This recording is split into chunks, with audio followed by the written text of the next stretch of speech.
S, வீடு, schools, hotels, store room இங்கெல்லாம் partition wall கட்டணும்னாலும் இப்போ பில்டிங் போனஸோட first choice Renocon Rapid Wall Panels. No compromise. உங்க சைடுலயும் எங்க சைடுலயும். It's a GT promise.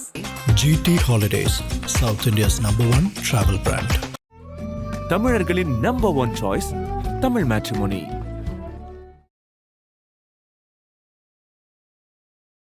ஒட்டுமொத்தமா இந்தியாவுடைய தலைவர்கள் எல்லாமே டெல்லி படையெடுத்து இருக்கிறாங்க. என்ன நடந்துகிட்டு இருக்கு? சோ இந்த சீட் விஷயங்கள் இது எல்லாத்தையுமே தாண்டி திமுகவை இந்த எலெக்ஷன்ல வீழ்த்ததுக்கான ஸ்ட்ராட்டஜியும் அங்க பேசப்படுது. அமித்ஷா அவர்கள் கண்டிப்பாக எடப்பாடி பழனிசாமி அவர்களுக்கு முழு அதிகாரம் கொடுத்து விட்டார். தமிழகத்தை பொறுத்த மட்டில் விஜய் அவர்கள் டெல்லிக்கு சிபிஐ என்கொயரிக்கு வரப்போறேன் வந்தாரோ அன்று முதல் நாள் சென்னையில் புஷி ஆனந்தனுடைய தலைமையில் அனைத்து மாவட்ட தமிழ் வெற்றி கழக மீட்டிங் நடந்தது.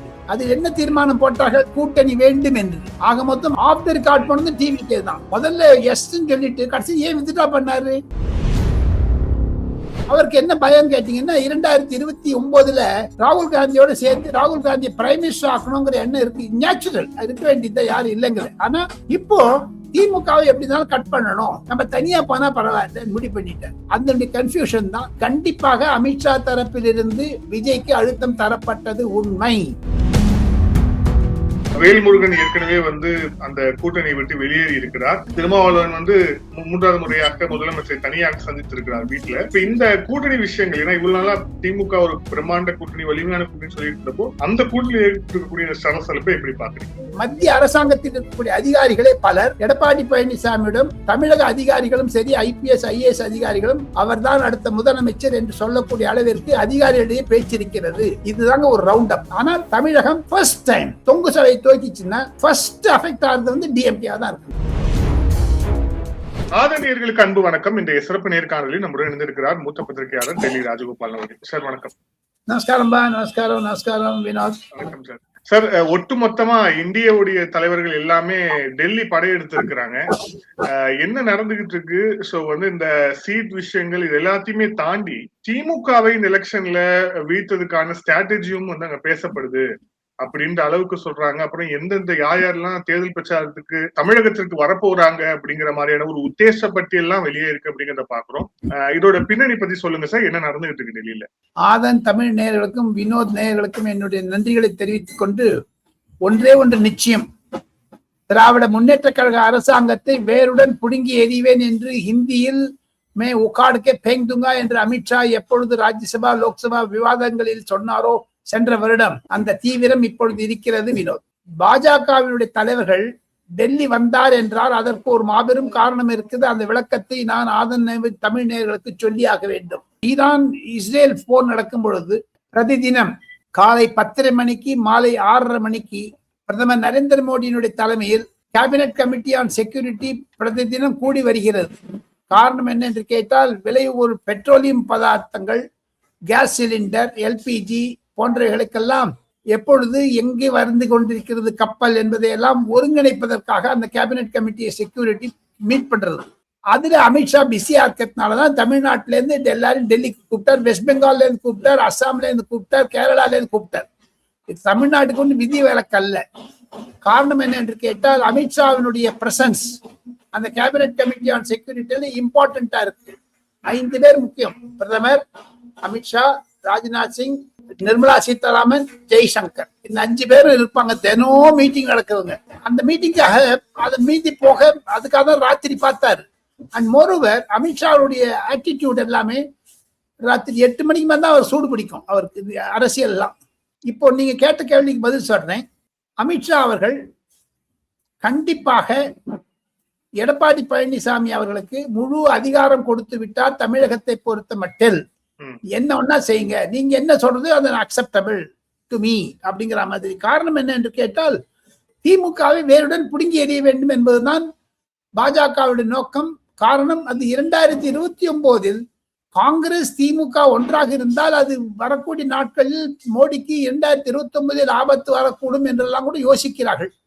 ஆனால் 2026 தமிழ்நாடு சட்டமன்ற தேர்தலில் எடப்பாடி பழனிசாமியினுடைய என்டிஏ அரசாங்கம் வைத்தால் கண்டிப்பாக அது டபுள் இன்ஜின் சர்க்கார். பல திட்டங்களை நாம் வகுத்து தர முடியும், எதிர்ப்பு இருக்காது என்றெல்லாம் சொல்லுகிறார்கள். வேண்டுமென்றே மு.க. ஸ்டாலின் முதலமைச்சர் அமித்ஷாவும் நரேந்திர மோடியும் டெல்லி என்று சொல்வதெல்லாம் கூட டெல்லி உணர்கிறது. ஆனாலும் அமித்ஷா அவர்கள் ஒரே ஒரு குறியில் இருக்கிறார், திமுக ஆட்சியில் வரக்கூடாது, என்ன ஒண்ணா பண்ணிக்கும், மேபி ஈவன் அங்க அசம்பிளி என்ன ஒண்ணா இருக்கு, கூட்டணி என்ன ஒண்ணா இருக்கட்டும், திமுக வரக்கூடாது. ஊழல், கிரைம், ட்ரக் இதெல்லாம் இருக்கிறதுனால அவர் சொல்லிட்டார் தமிழ்நாடு மக்களுக்கு ஒரு புத்துணர்ச்சி வர வேண்டும் என்று. இப்ப கட்சிக்கு வாங்க, நான் ஆட்சி சொல்லிட்டேன், அவருடைய பர்சனாலிட்டி சொல்லிட்டு கட்சிக்கு வரலாம். அதிமுக 165ல 170 மட்டும் போடி போடணும்னு சொல்றாங்க. பிஜேபி 45 கேட்டாங்க, 30ல ஒத்துப்பாங்க, 32ல ஒத்துப்பாங்க. பாட்டாளி மக்கள் கட்சிக்கும் தமிழ் அம்மா முன்னேற்ற கழகத்திற்கும் தான் நேர பேசி விடுகிறேன் என்று அமித்ஷா இன்று கூப்பிட்டிருக்கிறார்.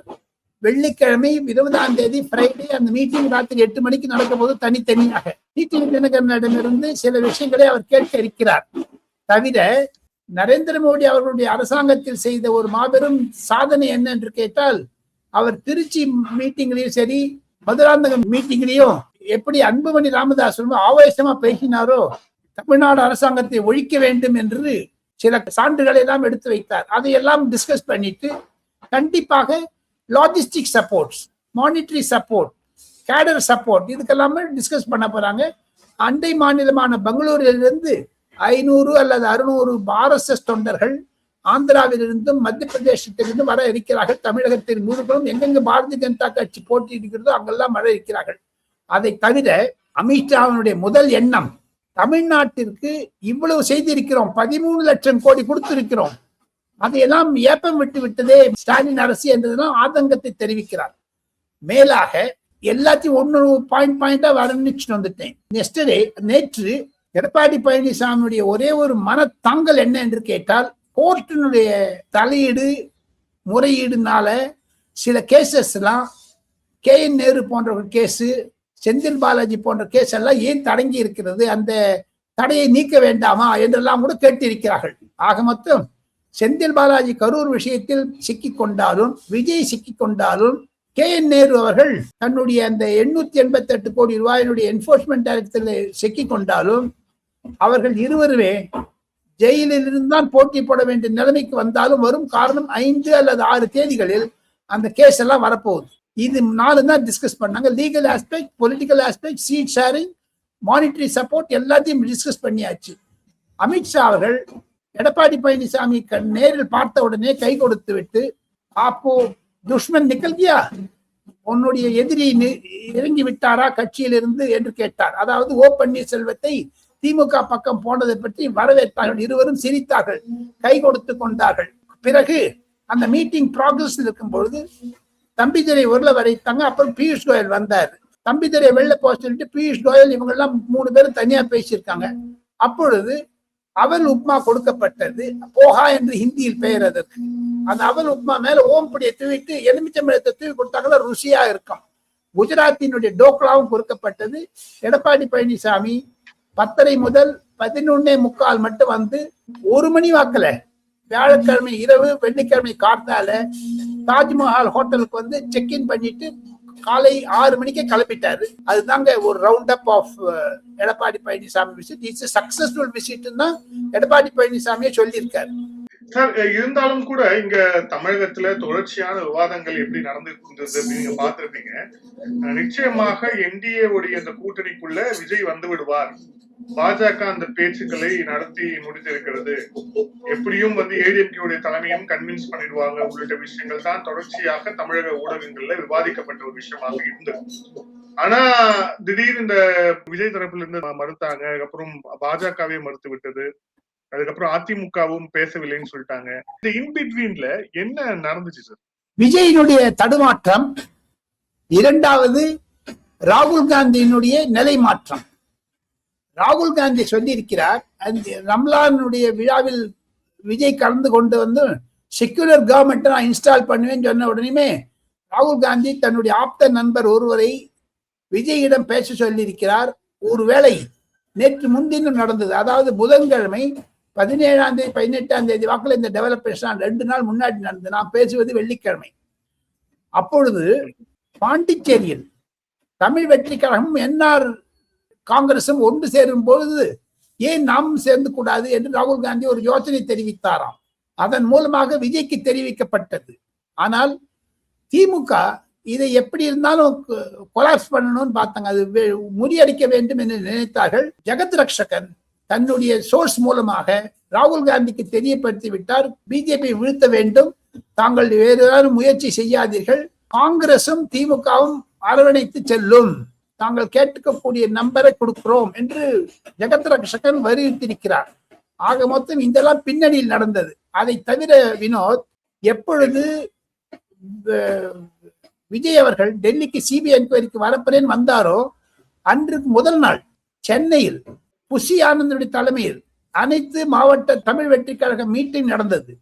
அதில் என்ன தீர்மானம் போட்டார்கள்? கூட்டணி வேண்டும் என்று. ஆக மொத்தம் ஆஃப் தி ரெக்கார்ட் போனது டிவிக்கே தான். முதல்ல எஸ் சொல்லிட்டு கடைசி ஏன் வித்ட்ரா பண்ணாரு? அவருக்கு என்ன பயம் கேட்டீங்கன்னா, 2029 ராகுல் காந்தியோட சேர்ந்து ராகுல் காந்தி பிரைம் மினிஸ்டர் ஆக்கணுங்கிற எண்ணம் இருக்கு. நேச்சுரல், இருக்க வேண்டியது யாரும் இல்லைங்கிற. ஆனா இப்போ திமுகவை எப்படி இருந்தாலும் கட் பண்ணணும், நம்ம தனியா போனா பரவாயில்ல முடிவு பண்ணிட்டார். அதனுடைய கன்ஃபியூஷன் தான். கண்டிப்பாக அமித்ஷா தரப்பிலிருந்து விஜய்க்கு அழுத்தம் தரப்பட்டது உண்மை. காரணம் என்ன என்று கேட்டால், நம்மளுக்கு பொது எதிரி திமுக. அமித்ஷா கூட சஜஸ்ட் பண்ணாரு, சில காமன் மினிமம் ப்ரோக்ராம் நம்ம வச்சுக்கலாம். அது ஒத்துக்கல விஜய், சரின்னு விட்டாரு. அமித்ஷா வந்துடைய கொள்கை என்ன தெரியுமோ, அதிமுக கம்பல் பண்ணாரு. எடப்பாடி பழனிசாமி ஒரு ஸ்டாண்ட் எடுத்தார், சசிகலா வாண்டான், ஓ பன்னீர்செல்வம் வாண்டான். அது வெற்றி காமிச்சார். அதனால அதுக்கு கௌரவம் கொடுக்க போது அமித்ஷா. அதே மாதிரி விஜய்க்கும் கௌரவம் கொடுத்தார் அமித்ஷா. பாத்துக்கலாம், போஸ்ட் எலெக்ஷன் சீனாரியில் எங்க போறாரு பாத்துக்கலாமேன்னு சொல்றாரு. அமித்ஷாவுடைய கணக்கு விஜய்க்கு ஒரு 20-25 சீட்டு மேல வராதுங்கிறது தான் அவருடைய கணக்கு. அதுவும் ரூரல் ஏரியாஸ்ல ஒண்ணுமே வராது, அர்பன் ஏரியாஸ்ல நிறைய வரும்னு அவங்க கணக்கு போட்டு வச்சிருக்காங்க. சோ அதனால இது இப்ப முடிஞ்சிருச்சு அப்படின்னு.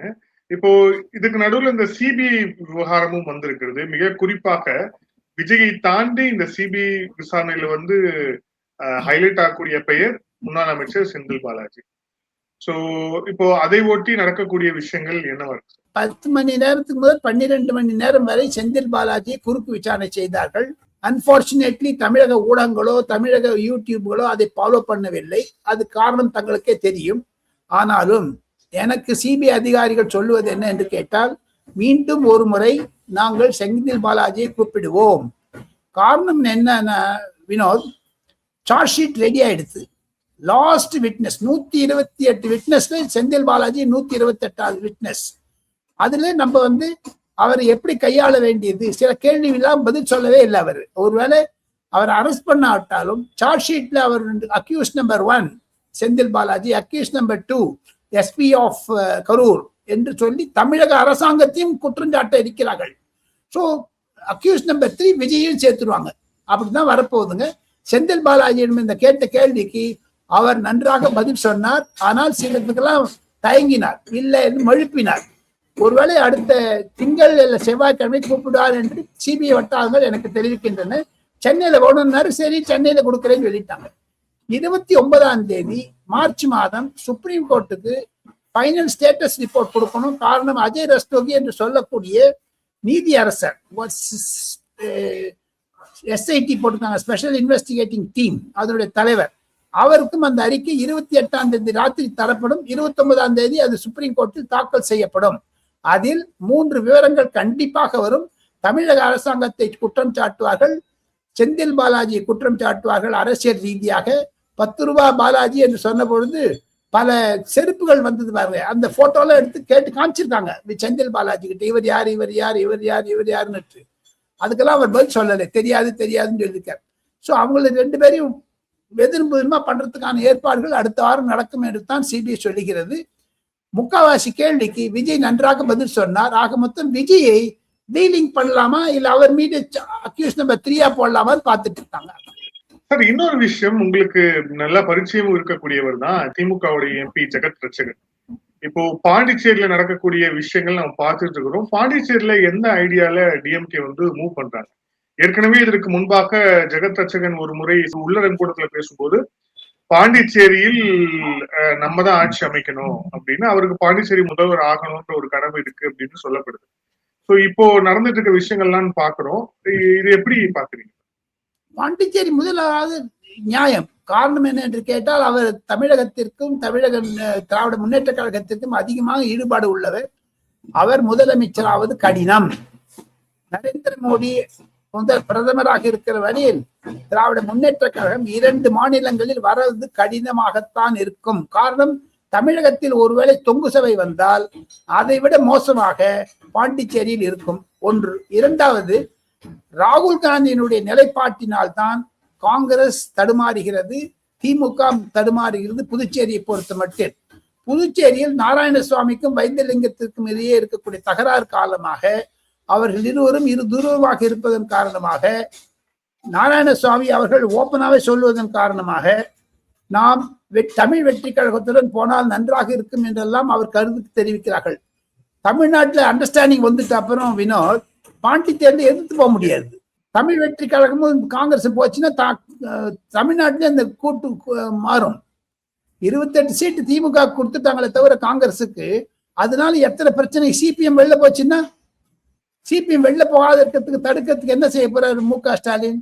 சோ இதெல்லாம் ஒரு பிரச்சனை எழுதி பாண்டிச்சேரினால வரக்கூடிய தலைவலிகள், புது தலைவலிகள், புதுச்சேரியின் புது தலைவலிகள். அதுதான் பேக்ரவுண்டு. ஜெகத் ரக்ஷகன் என்னைக்கு முதலமைச்சர் ஆவது கடினம். நரேந்திர மோடி, அமித்ஷா மத்திய உள்துறை அமைச்சராக பிரதமராக இருக்கும் வரையில். காரணம், அவர் மீது இருக்கக்கூடிய என்போர்ஸ்மெண்ட் டைரக்டரேட் கேசஸ் எல்லாமே குறைந்தது 55,000 கோடி ரூபாய்க்கு மேல அவர் மேல கேஸ் இருக்கு. அவர் என்ன ஒண்ணா 4,000 பிரபந்தம் படிக்கலாம், இதுகிட்டலாம் போகலாமே தவிர எண்ட் ஆஃப் தி டே அவர் கடினம். சார், இப்ப இல்ல இன்னொரு முக்கியமான விஷயம் திமுக தொடர்புடையதுதான். திமுக இருக்கக்கூடிய கூட்டணி கட்சிகள், குறிப்பாக சிபிஎம் மற்றும் விடுதலை சிறுத்தைகள், இவங்களுக்கு எவ்வளவு சீட் அப்படிங்கறதுல இன்னும் ஒரு இழுபறி நீடித்து வரக்கூடிய சூழல் அப்படிங்கிறது நிலவுது. குறிப்பா சிபிஎம் ரொம்ப அடமெண்டா இருக்கிறாங்க அப்படின்ற செய்திகள் வருகின்றன. வேல்முருகன் ஏற்கனவே அந்த கூட்டணியை விட்டு வெளியேறி இருக்கிறார். திருமாவளவன் 3வது முறையாக முதலமைச்சரை தனியாக சந்தித்திருக்கிறார் வீட்டுல. சோ இப்ப இந்த கூட்டணி விஷயங்கள், ஏன்னா இவ்வளவு நாளா திமுக ஒரு பிரம்மாண்ட கூட்டணி, வலிமையான கூட்டணி சொல்லிட்டு இருந்தப்போ அந்த கூட்டணி இருக்கக்கூடிய சலசலப்பை எப்படி பாக்குறீங்க? திமுகவுக்கு 21 20 ஆச்சு, இப்ப 19 ஆயிடும், 18 ஆயிடும். 21 கூட்டணி கட்சிங்கிறது. வேல்முருகன் சட்டசபை நடக்கும் பொழுதே திமுகவிற்கு எதிராக பேச ஆரம்பித்தார். தங்களுக்கு நினைவிருக்கும், அப்பா அவர்கள் கூட திமுக மீது பழி சுமத்தாதீர்கள் என்றெல்லாம் அந்த பேச்சுவார்த்தையில், அதாவது அந்த ஒரு டிபேட்ல நான் பார்த்தேன். தவிர வேல்முருகனுக்கு அப்படி கார்னர் பண்ணது தப்பாகத்தான் இருக்கிறது என்று சொல்லுகிறார்கள். ஒருவேளை வேல்முருகன் 234 தொகுதிகளுக்கும் அவர் போட்டியிடுகிறேன் என்று சொல்லி கடைசியில் அதை வித்ட்ரா பண்ணி டிவிகே கிட்ட போயிட்டார்னா சிபிஎம் கண்டிப்பாக போகிவிடும். அதற்கு என்ன காரணம் என்ன என்று கேட்டால், ஏற்கனவே திமுக அரசாங்கம் பூஷ்வாக அரசாங்கம் என்று விவரித்த சண்முகம், சிபிஎம் ஜெனரல் செக்ரட்டரி, மத்திய சிபிஎம் தலைவர் எம்ஏ பேபி ஜெனரல் செக்ரட்டரிக்கு எழுதியிருக்கக்கூடிய ரகசிய கடிதத்தில் அவர் குறிப்பிட்டிருப்பது என்ன என்று கேட்டால், தமிழகத்தில் திமுகவுக்கு எதிராக ஆன்டி இன்கம்பன்சி இருக்கிறது. தொழிலாளர்கள் நல விரோத சர்க்கார். 8 மணி நேரத்தை 10 மணி நேரம் ஆக்கினார்கள். சாம்சங் பிரச்சனையில் தகராறு பண்ணார்கள். பரந்தூர் விமான நிலையத்தில் தகராறு செய்கிறார்கள் என்று பல வர்ணனைகளை குறித்து அவர் எழுதியிருக்கிறார். மத்திய பொலிட் பீரோ, சிபிஎம் பொலிட் பீரோ கூட கண்டிப்பாக சண்முகத்திற்கு பச்சை கொடி காண்பிக்கும், தாங்கள் வெளியேறலாம் என்று. ஏன்னா அவங்க 8க்கு கௌரவ பிரச்சனை அவங்களுக்கு. சிபிஐக்கு அது மாதிரி கிடையாது, சிபிஎம்க்கு உண்டு. ஏன்னா அவங்க ஆல் ஓவர் இந்தியாவில பாத்தீங்கன்னா வெறும் தமிழ்நாடுலயும் கேரளா தான் இருக்காங்க. டெலிவிஷன்ல டிபேட்ல வருவார் 2 பேர், அத்தோட சரி, வேற யாருமே கிடையாது. இல்லையா டீ கடையில எங்கன்னு உட்கார்ந்து இருப்பாங்க, தொழிற்சங்க டீ கடை. ஆக மொத்தம் சிபிஎம் என்பது குட்டி சோறு ஆக்கிட்டு 15 கோடி கொடுத்தாங்க, அதை எக்ஸ்போர்ட் பண்ணாங்க. அந்த கோபமும் சிபிஎம்க்கு இருக்கிறது. ஒருவேளை 25 கோடி கொடுத்து காம்ப்ரமைஸ் பண்ணி 8 சீட் தரேன்னு சொன்னாங்கன்னா அது தேமுதிகவை இடிக்கும், காங்கிரஸ் இடிக்கும். ஆக மொத்தம் மிக தர்ம சங்கட நிலைமையில் மு.க. ஸ்டாலின் மாட்டிக்கொண்டார் என்பதைத்தான் மத்திய கம்யூனிஸ்ட் கட்சி மார்க்சிஸ்ட் டெல்லியில் ஏகே கோபாலன் பவனில் எனக்கு தெரிவித்தார்கள். சார், இந்த நேர்காணல் இறுதியான கேள்வி. இப்ப இந்த வரக்கூடிய இந்த சட்டமன்ற தேர்தல்ல என்ன மாதிரியான ஃபேக்டர்ஸ் எல்லாமே பிளே ஆகும் அப்படிங்கறத தொடர்ச்சியா ஆய்வு செஞ்சுட்டு இருக்காங்க. இதுல மிக முக்கியமான ஒரு ஃபேக்டரா இருக்கிறத பத்தி தான் உங்ககிட்ட கேட்கணும். ஒரு சீனியர் ஜெர்னலிஸ்டா உங்களுடைய கமெண்ட் நான் எதிர்பார்க்கிறேன். குறிப்பாக பெண்கள் பாதுகாப்பு அப்படிங்கிற அந்த விஷயம் மிகப்பெரிய ஒரு விஷயமாக இதுல பேசப்பட்டு வருது. ரீசெண்டா என்டிஏ போராட்டம் நடத்தியிருந்தாங்க அப்படிங்கிற பாக்குறோம். 2020 இருந்து 24க்குள்ள கிட்டத்தட்ட 59% பெண்களுக்கு எதிரான வன்முறை ஜாஸ்தியா இருக்கு. திருவண்ணாமலை 2 வயசு குழந்தை வந்து பாலியல் வன்முறை செய்யப்பட்டதுல திமுக நிர்வாகியே சம்பந்தப்பட்டிருக்காரு அப்படிங்கிற போது இது எலெக்ஷன்ல எந்த மாதிரி பிளே ஆகும்னு நினைக்கிறீங்க? இந்த மாதிரி ஒரு பிரசிடென்ஸ் அப்படிங்கிறது வேற மாநிலங்கள் நீங்க பாத்திருக்கீங்களா? உங்களுடைய பார்வை. ஒவ்வொரு மாநிலத்திலும் ஒவ்வொரு புது பிரச்சனை உண்டு வினோத். தமிழகத்தில் இப்ப வந்து பீகார்ல எடுத்துனீங்கன்னா சில்ட்ரன் அப்லிஃப்ட், அதாவது குழந்தைகளை தூக்கி கொண்டு போவது நிதிஷ்குமாருக்கு எதிராக போனது பல வருடங்களில். அதே மாதிரி சுஷ்மா ஸ்வராஜ் சீஃப் மினிஸ்டர் இருக்கும்போது வெங்காயத்தினுடைய பிரச்சனை வந்தது. அதே மாதிரி பவர் கட், இப்போ கேஸ் கட் வந்திருக்கு.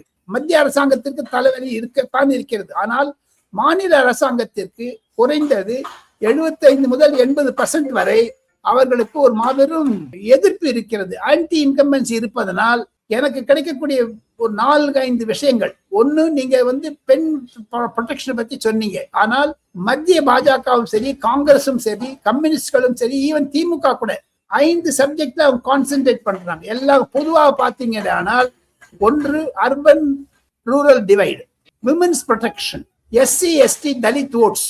4th வந்து ரீஜனல் இம்பேலன்ஸ். இப்ப பாருங்க, தமிழக சட்டமன்றம் எடுத்துக்கொண்டால் 3 ஃபேக்டர் இம்பார்ட்டன்ட். தமிழ்நாடுல சென்னை 17-18 தொகுதிகள், கோயம்புத்தூர், டெல்டா மாவட்டம், இந்த 3த்தையும் பாத்தீங்கன்னா 142 சீட்டு ரஃப்லி வருதுங்க. எனக்கு எக்ஸாக்டா தெரியாது. அதுல திராவிட முன்னேற்ற கழகம் மிக பின்தொங்குகிறது. விடுதலை சிறுத்தைகள் ஒரு ஏரியாவில் இருந்தாருன்னா கூட அவங்களால ஓட்டு டிரான்ஸ்பர் இந்த வாட்டி வருமானு சந்தேகமா இருக்கு. நான் முன்னாடி சொன்ன மாதிரி அர்பன் டிவைட்ல அர்பன் ஏரியாஸ்ல விஜய் நல்லா செஞ்சிட்டு இருக்காரு. ரூரல்ல விஜய் அவ்வளவா இல்லை. ஆனா ரூரல்ல ஏடிஎம்கே நல்லா இருக்குது, டிஎம்கே அவ்வளவா இல்லை. இதெல்லாம் பாத்தீங்கன்னா பிளஸ் மைனஸ் போயிட்டே இருக்குதுங்க. Schedule cost, schedule try, Dalit எல்லாம் இந்த வாட்டி விஜய்க்குத்தான் ஓட்டு போடுவார்கள். சில பேர் ஏடிஎம்கேக்கு ஓட்டு போடுவாங்க. டிஎம்கேல இருந்து விலகி விட்டார்கள். முஸ்லிம் பெண்மணிகளை பொறுத்த மட்டும் பாதுகாப்பிற்காக பல தமிழ்நாட்டில் பல கொலை கொள்ளை, அந்த ட்ரக் மெனேஸ் பிளஸ் சாராய கொள்ளை இருக்கிறதுனால தமிழகத்தில் கண்டிப்பாக திராவிட முன்னேற்ற கழகத்தை எதிர்த்துதான் வாக்கு அளிப்பு வரக்கூடும் என்று மத்திய பாஜகவும் சரி, அரசியல் கட்சிகளும், ஏன் மத்திய உளவுத்துறை கூட அறிக்கை கொடுத்திருக்கிறது அமித்ஷாவிடம். அதில் சொல்லுவது என்ன என்று கேட்டால், எல்லா ஆஸ்பெக்டையும் வச்சு பாத்தீங்கன்னா தொங்கு சடை. யார் லீடிங்ல இருப்பாங்க? ஏடிஎம்கே, என்டிஏ. யார் செகண்டா இருப்பாங்க? தமிழ் வெற்றி கழகம். யார் 3ஆவதா இருப்பாங்க? திராவிட முன்னேற்ற கழகம். என்னதான் தொலைக்காட்சிகள் மூலமாகவும் பணம் கொடுத்து 10,000 ரூபாய் கொடுத்து பண்ணாலும் பெண்மணிகள் கண்டிப்பாக திமுகவிற்கு எதிராக இருக்கிறார் என்ற ஒரு பிடிப்பு மத்திய அரசாங்கத்திற்கும் ஈவன் அண்ணா திமுகவிற்கும் இருக்கிறது. 180 தொகுதிகள், 200 தொகுதிகளுக்கு சுற்றுப்பயணம் செய்த எடப்பாடி பழனிசாமியுடைய ஒரு பலம் என்ன என்று கேட்டால், சமீப காலமாக எடப்பாடி பழனிசாமியுடைய ஒரு ஆக்கப்பூர்வமான ஒரு அணுகுமுறையில் அவருக்கு பல லாபங்கள் வர ஆரம்பித்து விட்டது. மத்திய அரசாங்கத்தில் இருக்கக்கூடிய அதிகாரிகளே பலர் எடப்பாடி பழனிசாமியிடம், தமிழக அதிகாரிகளும் சரி, IPS IAS அதிகாரிகளும் அவர்தான் அடுத்த முதலமைச்சர் என்று சொல்லக்கூடிய அளவிற்கு அதிகாரிகளிடையே பேச்சிருக்கிறது. இதுதாங்க ஒரு ரவுண்ட் அப். ஆனால் தமிழகம் ஃபர்ஸ்ட் டைம் தொங்கு சபை தோக்கிச்சுன்னா ஃபர்ஸ்ட் அஃபெக்ட் ஆகிறது வந்து டிஎம்கே தான் இருக்குங்க. அந்த திராவிட மாடல்ங்கிறதெல்லாம் சாயம் வெளுத்துடும் தான் அமித்ஷா நினைக்கிறாங்க. நன்றி சார், பல்வேறு thank you sir. Thank you so much. Thank you.